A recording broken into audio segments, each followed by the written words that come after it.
Biblical Figures in Islam Part 21, the New Testament, the Sources Part 5, Luke, and the conclusion of the sources.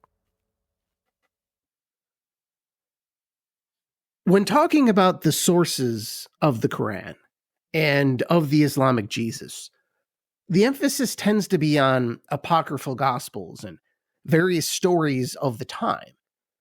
But there is one I think we should briefly mention before moving on, and that would be the Bible itself. Now, it's quite possible Muhammad never read a proper church-approved gospel. It's very possible, even probable. And one thing that is often pointed out in support of a very common idea that Muhammad was a bit misinformed on traditional Christianity during his lifetime is actually from the Quran itself. Now listen to this from Surah 5, verse 116.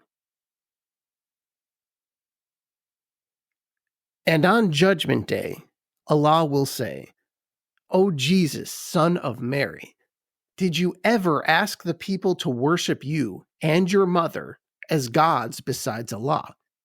He will answer, Glory be to you. How could I ever say what I had no right to say? If I had said such a thing, you would have certainly known it. You know what is hidden within me, but I do not know what is within you. Indeed, you alone are the knower of all unseen.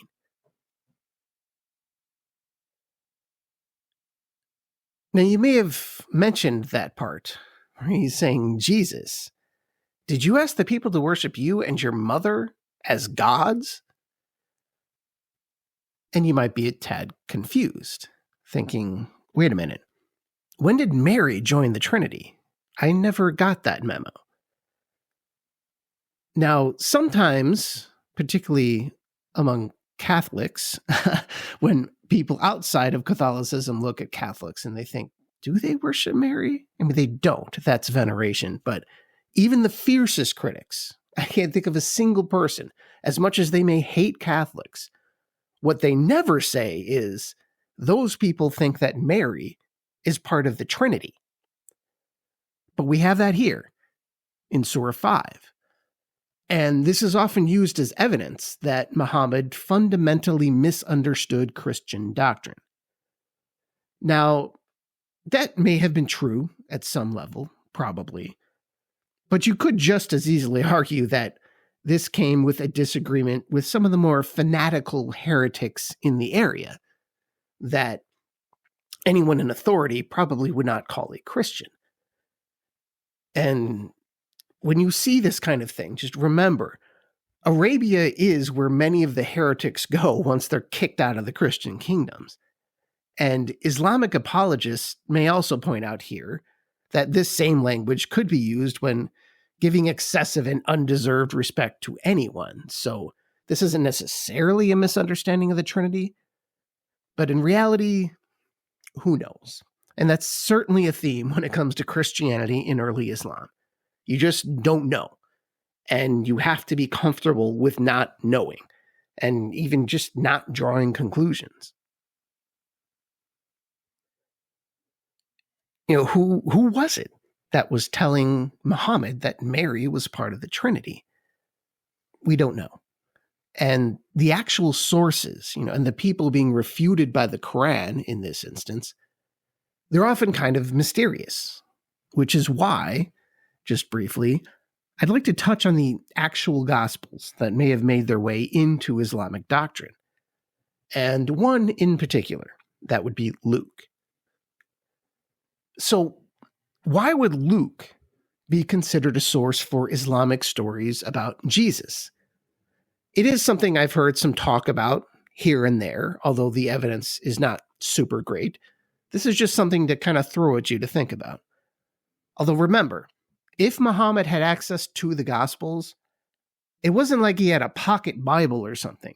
It was more like scraps here and there and what was known all the way down in his part of the desert. Just think of it this way. The Byzantines, a Christian kingdom with Constantinople at its heart.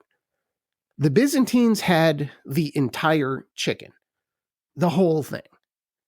On the other hand, the Arabs just had a nugget or two, and they probably had no idea which part of that chicken that their particular nugget came from. If it was chicken at all, I mean, it could have been a turkey for all they know, although turkeys didn't exist. They were over in the Western Hemisphere at the time. But among the nuggets that are known, Luke is likely part of those Arabic chicken nuggets, or, like with the apocryphal Gospels, at least a part of it. And this is just so critical to understanding this period and this sort of relationship. And this may be hard to process for anyone who didn't live before the internet. But unless you get into that mind frame, it's just very hard to understand how information back in the day used to get from one place to another, and how the Arabs would have had a patchwork understanding of the current religious knowledge to the north.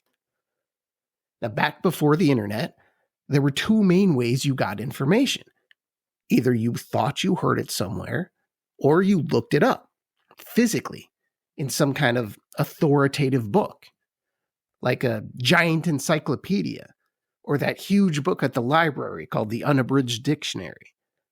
Now, these giant books were usually called reference materials, and if it couldn't be looked up there, well, tough luck. So the Arab situation was basically like a giant region without reference books, especially when it came to religion. The great books of Judaism and Christianity, they existed, but for the most part, the reference books were nowhere near Arabia. Well, at least the Christian books. I do like to think someone in Medina must have had a copy of the Torah somewhere, although it would almost surely have been in Hebrew, so Arabs would have to take the word of the few people around who could actually read and write Hebrew. But as far as Christian Bibles, that would be an extremely, extremely expensive item to have around for a community with so few Christians. So often you heard it from someone who heard it from someone else who knew a guy who read the actual book once, maybe. And that was normal. You just had to grab knowledge when you could get it. And frankly, ancient peoples had to be smarter than us because information was far more scarce. And one interesting scrap of the gospel, or little nugget that actually made it to Arabia, it had to do with Luke's nativity narrative.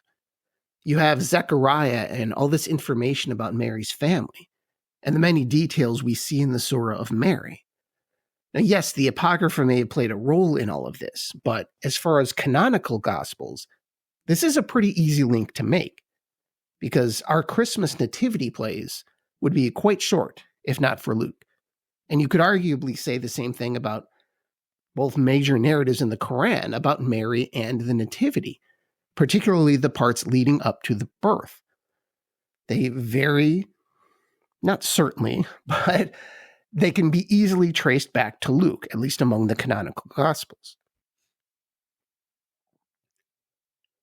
So we have the Nativity as evidence of a maybe gospel passage that got down in the form of a nugget, probably to Arabia. And then there is another gospel-y sounding passage, and Luke would have been a reasonable source for this one. This is source 7, verse 40. Lo, they who deny our revelations and scorn them, for them the gates of heaven will nor be opened, nor will they enter the garden until the camel goeth through the needle's eye. Thus do we requite the guilty. So we have the camel, the eye of the needle. And that one, it's in 3 Gospels, and Luke is one of them. And the phrase is so well known, it seems unlikely it was just invented independently. And to refer to the same thing, it's not impossible. It is possibly just an expression used by people who maybe thought, hey, the camel's the biggest thing that they could think of, and the eye of the needle was the smallest hollow opening they could think of. Maybe. But it's an astounding coincidence, if indeed it is one. And really, that's about the only Quranic passage I can think of with a direct, obvious source in the gospel. But many of the themes are there in the Quran, particularly from Luke. For example, there is the notion of the gospel being extended to all people, not just to Jews.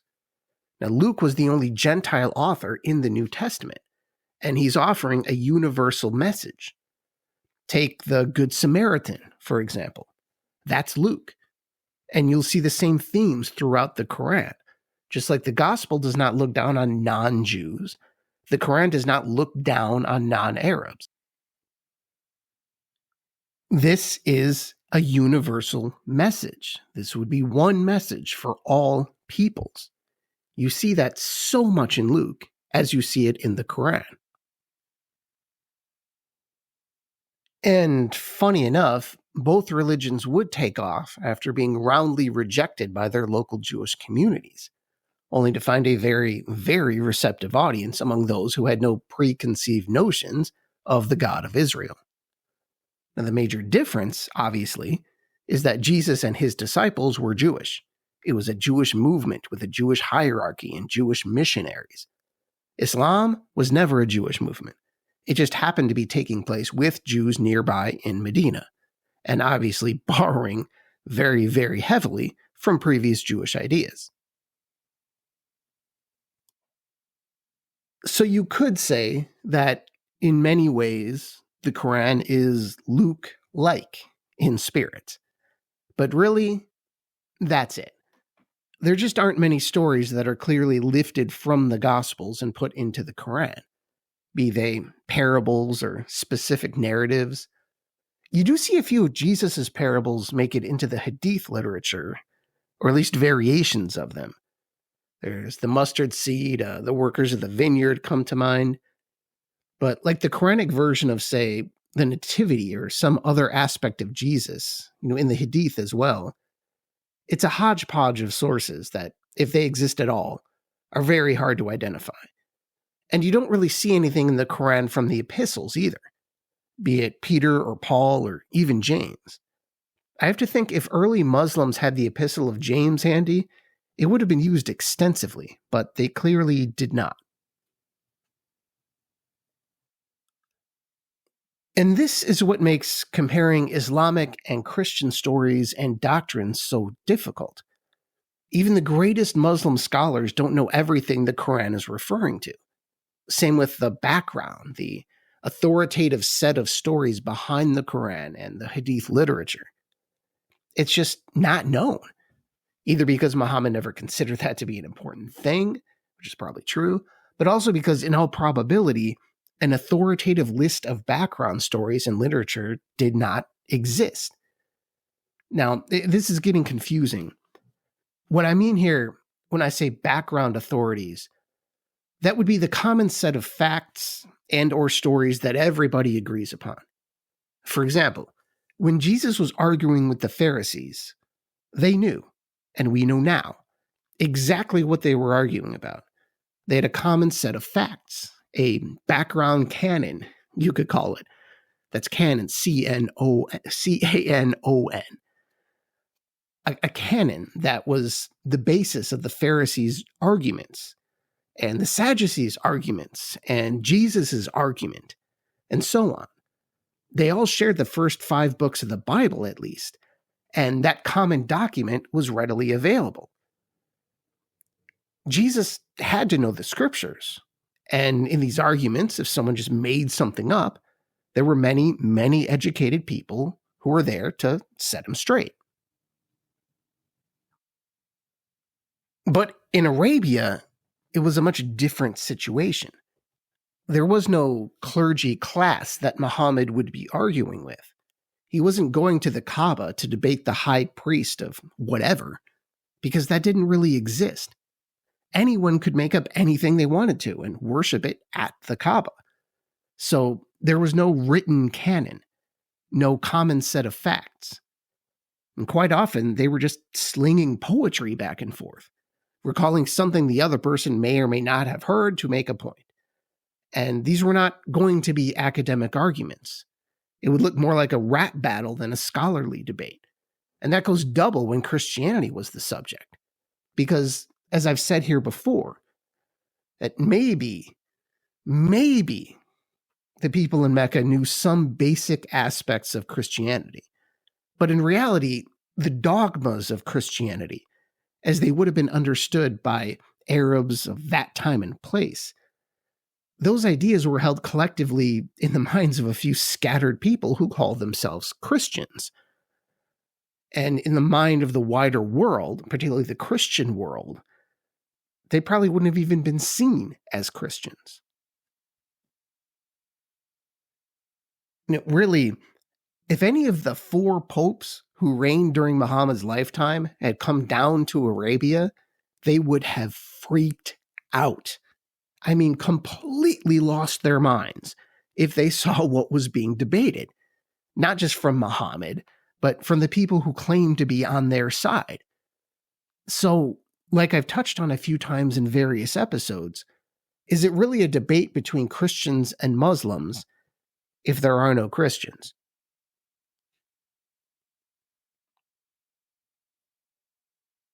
Okay, that will be it for the sources. And next time, we're just going to go right into the Islamic Jesus. But when we do, always keep this in mind. Particularly in the early periods of Islam, don't think that Muhammad is sitting around thinking systematically about his thoughts versus those of the Christians and deliberately forming a coherent doctrine for the ages. That comes later, and not from Muhammad. That comes from the scholars, long after Muhammad is dead.